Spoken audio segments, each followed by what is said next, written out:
Bonjour à toutes et à tous. Je vous remercie d'être là aujourd'hui pour le 5e épisode de ma chaîne YouTube.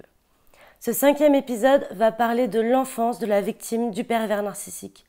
C'est-à-dire comment quelqu'un qui a vécu des souffrances dans son enfance devient-il victime d'une relation d'emprise à l'âge adulte avec un pervers narcissique.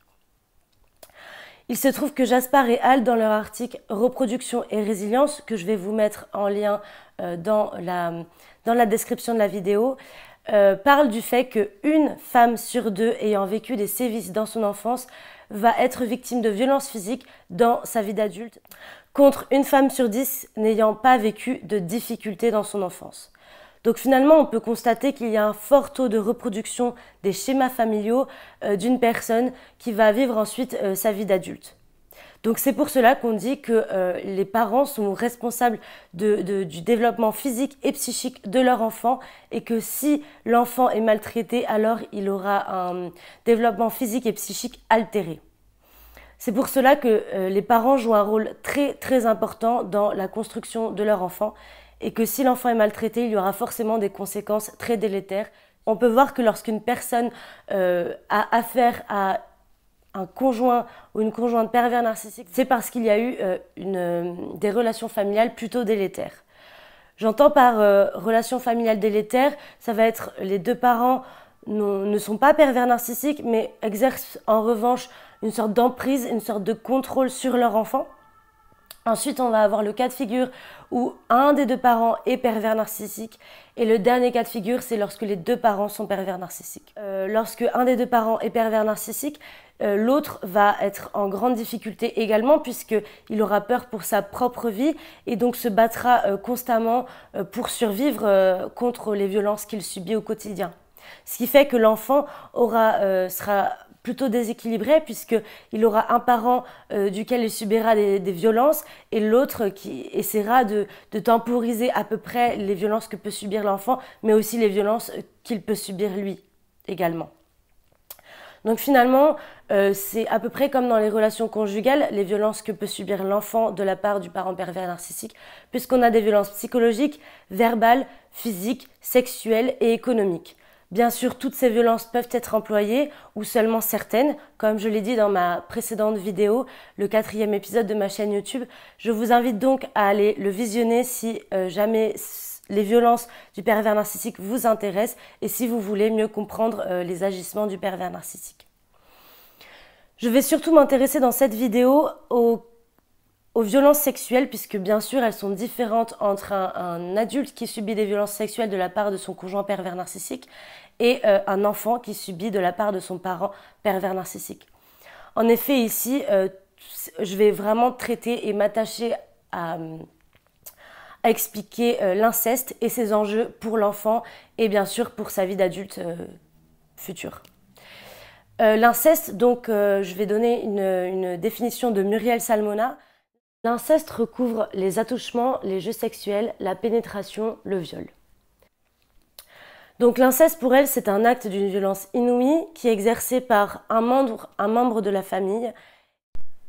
Il existe deux types de comportements parentaux dans les situations d'inceste. En premier lieu, le parent utilise la violence pour obtenir l'acte sexuel de la part de son enfant. Et en deuxième lieu, le parent se sert de la séduction perverse. La séduction perverse est très fréquemment utilisée par le parent pervers narcissique pour obtenir l'acte sexuel. Le parent pervers narcissique va exercer l'acte incestuel sur son enfant sous couvert d'amour, d'éducation. Il aime son enfant par-dessus tout et il le lui montre de cette manière-là en fait. L'acte incestuel va bien sûr avoir d'énormes conséquences sur la vie de l'enfant quand il sera adulte, puisque bien sûr il n'a pas reçu les limites nécessaires, il y a eu une confusion des rôles, des générations, il y a eu tout qui a été mélangé et donc finalement l'enfant va... en tout cas, il a une vision de la sexualité qui peut être déviante, déséquilibrée et malsaine. C'est un acte d'une violence tellement intense qui provoque chez l'enfant un stress tellement important qu'il va être obligé de se dissocier. c'est une question de survie pour lui. En fait, il n'a pas forcément, enfin, il n'a même pas d'autre solution que de se dissocier parce qu'il n'a pas les capacités et les compétences pour comprendre ce qu'est l'acte sexuel. Cela va lui permettre d'être en déconnexion avec ses émotions. Donc finalement, son corps et ses émotions vont être détachés. Il va être comme spectateur de la scène lorsque l'acte sexuel se produit. Et donc ceci va lui permettre de vivre à peu près correctement, si on peut dire ça, parce que justement, il va mettre en place des mécanismes neurobiologiques de survie, dans le sens où l'amygdale, qui est censée émettre des réponses sensorielles et émotionnelles, va être détachée de l'hippocampe qui permet l'encodage et le stockage de l'information pour en faire une mémoire autobiographique en fait.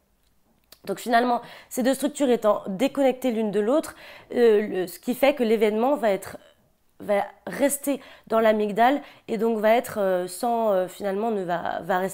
l'événement va rester inchangé, va rester hors du temps. La mémoire qui ne sera pas intégrée, qui ne sera pas autobiographique, restera dans l'amygdale. C'est ce qu'on appelle la mémoire traumatique. La mémoire traumatique va avoir pour conséquence l'événement qui va revenir sans cesse une fois que la victime aura été prête à le voir, sans pour autant l'accepter, mais au moins ne plus être dans le déni. Elle va donc avoir des reviviscences, des flashbacks, elle va faire énormément de cauchemars et cela va être très handicapant pour elle puisque l'événement va revenir à chaque fois qu'il y aura un signe, quelque chose qui lui fera penser. Elle ressentira les mêmes odeurs, elle entendra les mêmes phrases, elle ressentira les mêmes sensations. Et donc tout ceci va être très handicapant pour elle. C'est comme si elle avait vécu l'événement un jour plus tôt en fait, puisqu'il est resté inchangé toutes ces années. Au moment où la victime peut faire face à l'événement, c'est qu'elle est prête évidemment, mais qu'elle est prête aussi à aller vers l'acceptation. Donc tout ceci demande un travail absolument exceptionnel puisque les victimes ont du mal à verbaliser la chose puisque c'est un réel traumatisme. Elles ont du mal à verbaliser mais aussi à en parler puisqu'elles ne sont pas forcément écoutées, pas forcément entendues, que ce soit par la société en règle générale mais aussi par leur famille. Bien sûr, cela n'existe pas dans toutes les familles où il y a un pervers narcissique, mais cela peut bien évidemment arriver. Et c'est pour cela que j'en parle dans cette vidéo, parce que pour moi, c'est quelque chose de primordial d'en parler aujourd'hui. Ce qu'il faut retenir de cette vidéo, c'est que le parent pervers narcissique va utiliser plusieurs types de violences pour soumettre son enfant, dont les violences sexuelles, qu'on appelle ici l'inceste, puisque c'est exercé par le parent pervers narcissique sur son enfant. Ensuite, l'inceste entraîne déni et dissociation qui sont deux types de mécanismes de défense qui permettent à l'enfant de survivre malgré la confrontation à la mort et l'atteinte à l'intégrité physique et psychique. Et enfin, la dissociation provoque une déconnexion entre l'amygdale et l'hippocampe, ce qui fait que la victime va être comme spectatrice de la scène traumatique. Cependant, il existe des solutions face à cela. Tout d'abord, n'hésitez pas à en parler à une personne de confiance, à l'écoute et bienveillante. Ensuite, le MDR est une excellente méthode thérapeutique concernant les traumatismes. Et enfin, faites-vous confiance sur votre capacité à accepter l'expérience incestuelle et à apprendre à vivre avec.